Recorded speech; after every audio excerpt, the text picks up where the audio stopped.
toutes et à tous, merci d'être au rendez-vous de ce nouvel épisode d'On met la patate, capsule dédiée aux résultats des joueurs belges sur les circuits ATP, WTA, Challenger, ITF et Junior. Un mini-podcast proposé en collaboration avec Nicolas Mellon de la page Facebook et Instagram Le Tennis Belge au quotidien.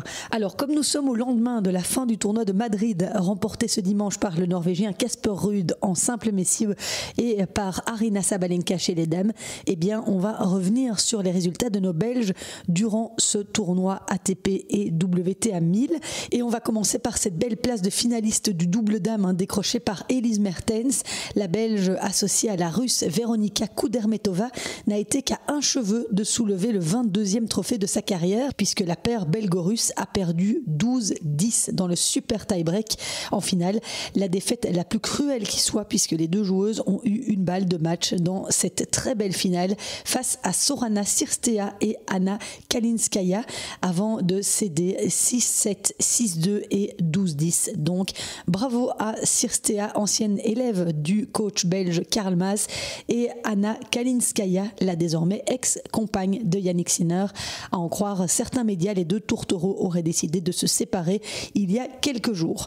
À noter qu'en simple, Elise Mertens, seule belge dans le tableau féminin à Madrid, s'était inclinée au troisième tour face à la future vainqueur du tournoi, Aryna Sabalenka. La Bélarusse, avec qui elle a beaucoup joué en double, est décidément devenue sa bête noire. Elise a en effet subi sa 9e défaite consécutive. Cela n'empêche pas Elise Mertens d'encore légèrement progresser au classement mondial pour s'installer à la 24e place. Grete Minen, elle, ne disputait pas le tournoi de Madrid, mais elle jouait au W100 d'Oeiras au Portugal, où elle a atteint la finale, battue par Yue Yan en 3-7. La semaine suivante, Grete a disputé le tournoi WTA 125 de Saint-Malo, où elle s'est inclinée au premier tour face à Kaja Juvan, elle aussi une ancienne protégée de Philippe Dehaze.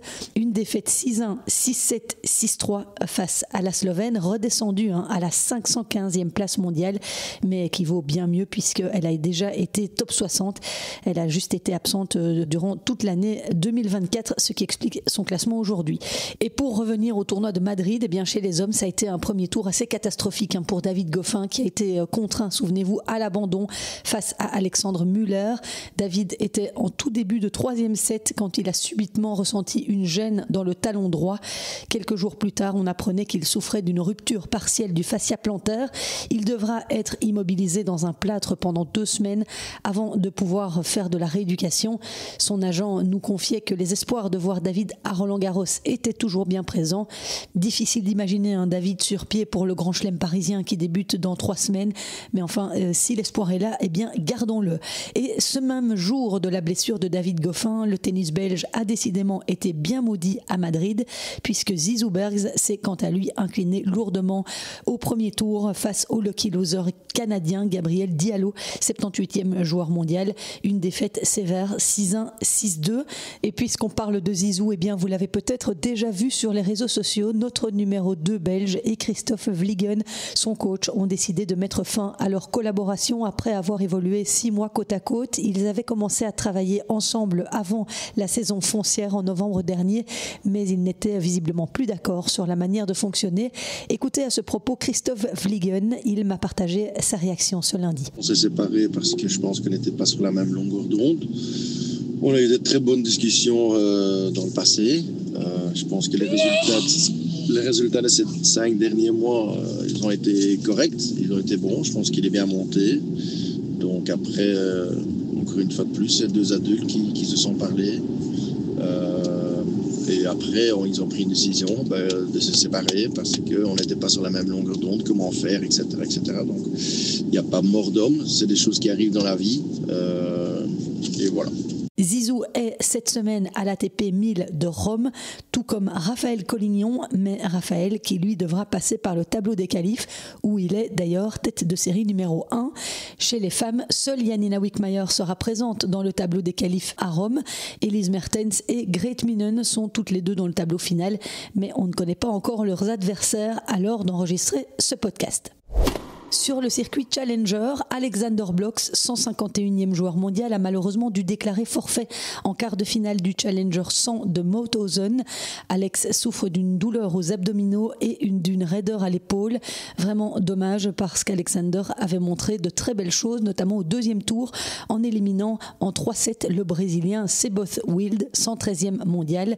Le Belge grimpe d'ailleurs de 6 places au classement. Il est 145e ce lundi à l'heure de débuter le Challenger 75 de Prague.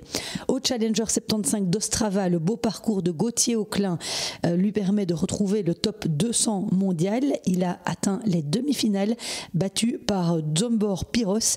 Au premier tour, Gauthier avait réussi la belle performance d'éliminer Coleman Wang en 3-7. Ce joueur prometteur originaire d'Hong Kong avait sorti Ben Shelton un mois plus tôt, c'était à Miami. Et au classement, Gauthier continue de grimper lui aussi. Il est 192e mondial ce lundi, le meilleur ranking de sa carrière. Et tant qu'on parle de progression, eh bien on soulignera aussi celle de Michael Geert qui gagne 12 places ce lundi au classement mondial.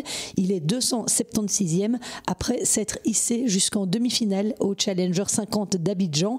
Le Belge a été battu en 2-7 serré par la tête de série numéro 1, le Tunisien Aziz Dougaz.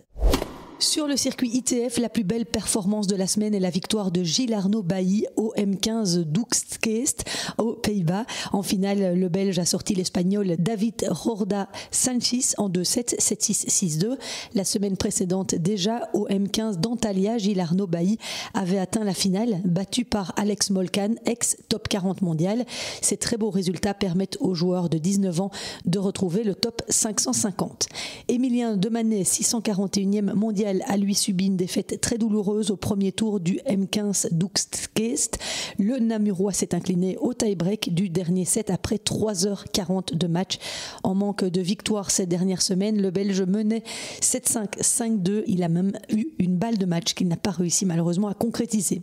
Au rayon des bonnes nouvelles, en revanche, sur le circuit ITF, on épinglera le bond de 23 places au classement ATP de Bouvezar Gadamori qui est 662e. Bravo aussi à Simon Baupin pour son titre en double au M25 d'Angers en compagnie du Français Maxime Chazal. C'est le 8e titre de la carrière du Belge en double, le premier cette année. Et encore un petit mot du circuit secondaire féminin avec cette progression qui se poursuit pour Hanne van de Winkel malgré une défaite au deuxième tour du W100 de Wiesbaden. La jeune joueuse continue de grimper les échelons au classement mondial. Elle progresse encore de 13 places cette semaine pour atteindre la 193e place mondiale. Elle jouera à Prague cette semaine. Enfin, un très beau tournoi pour Vicky van de Peer qui s'est inclinée en demi-finale du W15 de Chimkent. La Belge continue sa progression au classement et sera toute proche du top 650 le 19 mai prochain. Amélie Van Impe, elle, aura besoin de quelques jours pour se remettre de sa cruelle défaite après 4 heures de match au deuxième tour du W15 Doekst aux Pays-Bas, un match perdu alors qu'elle menait 5-2 dans le dernier set. Et puis pour terminer ce podcast, eh bien, je dirais un grand bravo à Jana Otsipka pour son tout premier titre en double sur le circuit professionnel au W50 de Jekla en compagnie de l'Allemande Gina Marie Dittmann.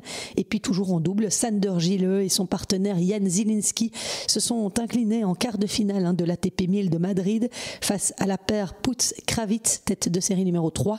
Joran Vliegen, lui, s'était incliné au premier tour à Madrid aux côtés d'Ariel Behar. Les deux hommes se sont toutefois imposés cette semaine au Challenger 175 d'Estoril. Et c'est ici que je boucle ce tour d'horizon des résultats belges sur les différents circuits. Si vous avez apprécié ce petit podcast, eh bien n'hésitez pas à me mettre des étoiles sur Apple Podcast, Deezer ou Spotify. Et puis je vous rappelle aussi que si vous voulez entendre l'analyse que nous avons faite avec Philippe Dehaze la semaine dernière sur cette première partie de saison sur Terre battue, eh bien vous pouvez devenir membre premium de Je C'était Podcast et ainsi soutenir mon travail quotidien. Vous aurez accès à une trentaine de numéros rien que pour les abonnés. Il vous suffit de rejoindre la communauté des Je C'était Podcasters sur Supporting Cast. Merci à tous ceux qui l'ont déjà rejoint. On se retrouve très vite pour d'autres aventures. Portez-vous bien et surtout bons interclopes. Ciao.